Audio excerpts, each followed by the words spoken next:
Hi everyone, my name is Sarah Rodgers and I am a second year master's student in the Environmental Studies program at the University of Montana. And today I'm going to share findings from my preliminary research on organic farmers and their experiences and perceptions of pesticide drift here in Montana. I completed this preliminary research this past spring, so the spring of 2021, and I'm continuing this work to complete my master's thesis. So I'm currently looking for additional participants, so if anyone or if you're interested, please reach out to me. My email is on this front page, and then will also be on the end of my presentation. So for this presentation, I'll just quickly touch on what we're going to go over today. So I'll briefly talk about my guiding research questions and give a research update. I'll talk about some relevant literature and research that I did and where my research is situated in that current body of information available.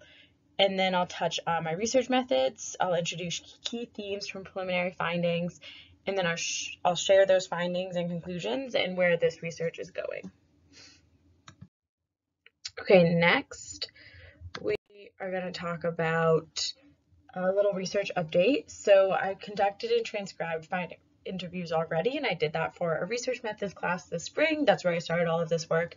I coded those transcripts for central themes, and I summarized those results for a preliminary research paper.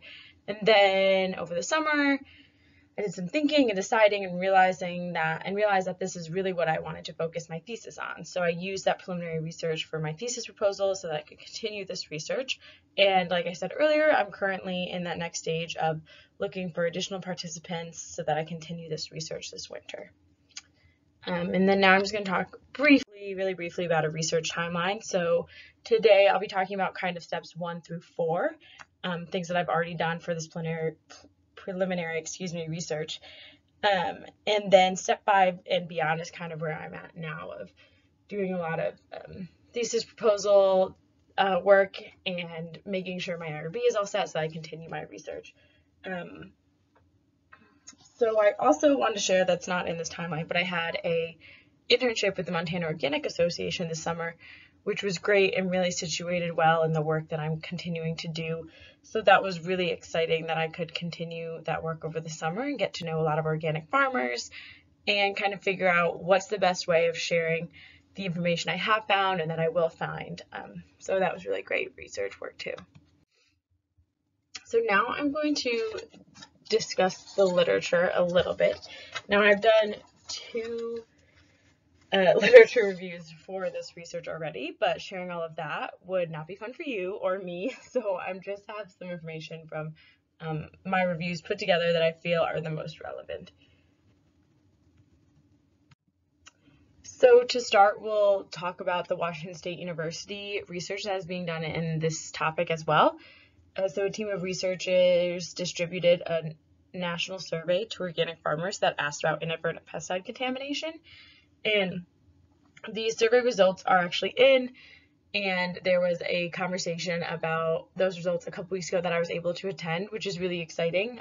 They're not fully published yet, so I don't have permission to share them all with you, but they're really interesting, and I know that after the results meeting, I felt like I learned a lot about this research that I'm doing, and it was clear that organic farmers across the country are experiencing drift, and they're experiencing a lot of other problems that come from drift and happen because of drift.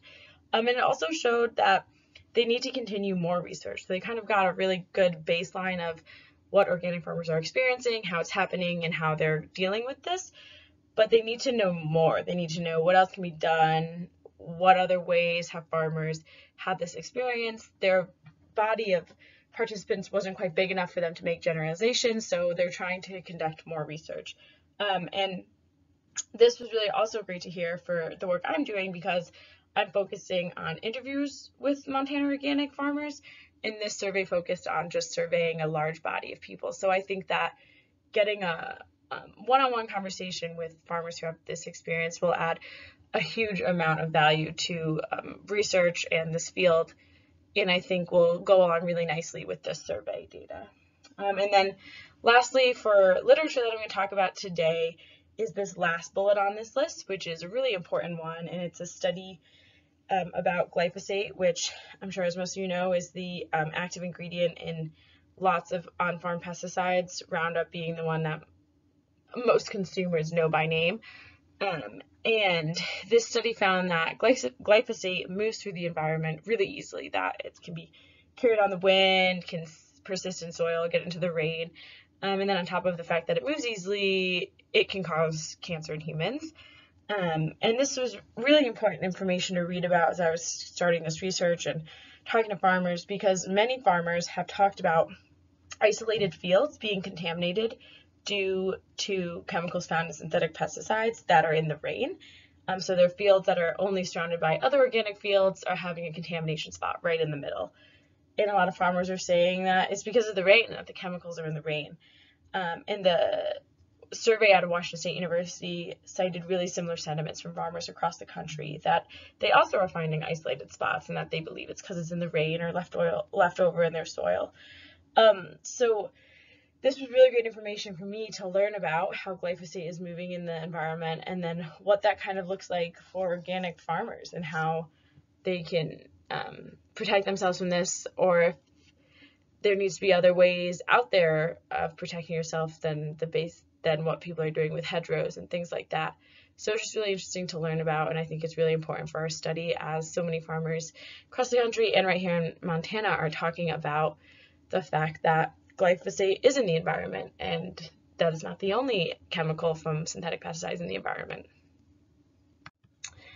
Before we move on to another section of this presentation, I just want to point out that my research is situated in this literature, and it has a spot in this body of information. So the work I'm doing provides an in-depth look at the experiences and perceptions of inadvertent pesticide contamination in Montana through interviews, through the farmer's lens, which is something, while I was doing a lot of background research, I wasn't finding. There wasn't a ton from farmers out there. So getting the perspective of organic farmers was hard to find, and it makes it clear that this research is relevant and needs to happen. So we are adding to this body of research by getting the farmer's voice, and farmers who have this experience and want to share what's happened to them and how they're going about it or how they've had to change so that they can help other farmers. So getting their experiences through their own words really will support future ways of helping them during these events, and maybe even create better protections so that there aren't as many drift events. But it's really important that that farmer voice is included through their own words in a way that I wasn't able to find before starting this research. And now I'm going to move on to just some methods. So it is a qualitative research study using semi-structured interviews over the phone and Zoom, and then I selectively picked participants through purposive sampling as well as snowball sampling to get a really wide reach of who I could contact and who was willing to talk to me through other people I was talking with, and then just some names that I had been given from some contacts that I had in the Montana organic community. The interviews remained and will remain in future interviews anonymous after I moved to personal identifiers during coding. So then I obviously transcribed, coded, and then developed key themes. And this methodology will remain consistent as I begin to do interviews again and continue this work. Okay, now that that's all out there, we are going to move on to key themes and findings from this preliminary research. So just before I get into this, I want to just say that this is not an exhaustive list of key themes that I found and that I was able to talk about in my research paper and in my thesis proposal. But this is just a little bit to talk about some of the things I found from the data that I have already collected and that I was able to really think about and kind of simmer on while writing some of these papers. So the three themes that I'll talk mostly about today are consequences, both crop loss, money, certification loss. I'll talk about emotional toll. These events can create a lot of change in people's lives, and they can go through a lot of different emotions and feelings of these events, and kind of are left sometimes with the feeling of, what do I do next? And that can be really emotional for some. And then I'll talk about broader concerns because of drift, because for a lot of these people, a lot of these organic farmers that I talked to, it was clear that they were upset they were drifted and concerned about it, but they were concerned about what this means for the environment and organic farming as a whole. And then some additional themes that I won't really get into in this presentation, but would be happy to talk to you about in questions or one-on-one if people have separate questions later on, is rural-neighbor relations, policy changes and recommendations, and the events and reporting process. So now I'm just going to share some of that data I found, and since it's a qualitative study, the data is quotes from my participants. So several people talked about financial and crop loss. So this one person lost $20,000 to $30,000 in their business. They didn't find anyone at fault, but there was no way for them to be compensated. Another one talks about losing markets, that they weren't able to grow for overseas markets anymore because they were having such high test results come back when other countries with possibly more strict levels of pesticides allowed in organic foods were finding that that crops from the United States were too high, especially for this farmer. To continue talking about that, some lost certifications. So they had to recertify certain areas of their land, possibly their whole farm. Some people said the loss was so big that they actually stopped farming, and that they just couldn't keep up with the recertifications and the waiting time, and it wasn't economical for them anymore. And then a lot of people talked emotionally about these events. They felt that they were kind of on the fringes of their communities because of these events at times, and having to deal with that was really hard. Others felt like they couldn't trust what was going on around them because they didn't feel that they were respected or understood by their neighbors. And then other people just knew their neighbors really well and had friends who are conventional growers, and just the kind of friction between conventional and organic growers in small communities was really apparent, especially in these drift events. So I'll just leave these on a little bit longer. I'm not going to read them all to everyone, but hopefully you can get kind of an idea of what these organic farmers who experience these events were going through, and then it does take an emotional toll. And then of course these broader concerns because of drift. One having to do with glyphosate in the rainwater, well, a couple having to do with glyphosate in the rainwater, and that it ends up on their crops and in their fields and in their food, and how that's affecting not only their business but their health.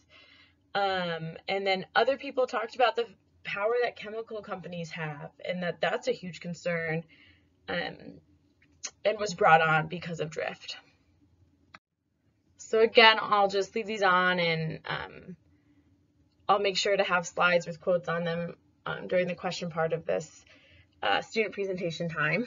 But people are concerned with more than just the crops that they've lost. They're thinking really big and really large and wondering how this affects their future as farmers and their neighbors' futures as farmers. So we're just going to talk about conclusions really quick. I don't have a large enough sample size yet to make big generalizations about what needs to be done or what happens in drift events, but it's clear that organic farmers are facing drift in Montana, and they're generally facing them with little assistance. People feel that something needs to be done. Some don't know if it's at the state level, some don't know it's at the national level, but things need to change in order for organic farmers to be more confident in the system that they're in. And then for me personally as a researcher, this was a great preliminary research time to really understand the system that I'm working in and get a better idea of what drift means and what it looks like in Montana. And I was able to establish meaningful relationships with organic farmers and really develop a base education for myself as I continue this work. So this is where I'm at currently in my research. I've just finished my thesis proposal. I have an IRB completed, and it's all approved. So I'm looking to conduct I'm looking to conduct interviews this winter, hopefully when organic farmers have some downtime, and then I'll complete my thesis. So if you would like to participate, if you have additional questions, if you have thoughts of how I could make this research stronger, I would love to hear it. And please reach out to me. My email is below and my phone number. Don't hesitate to use either. And thank you so much.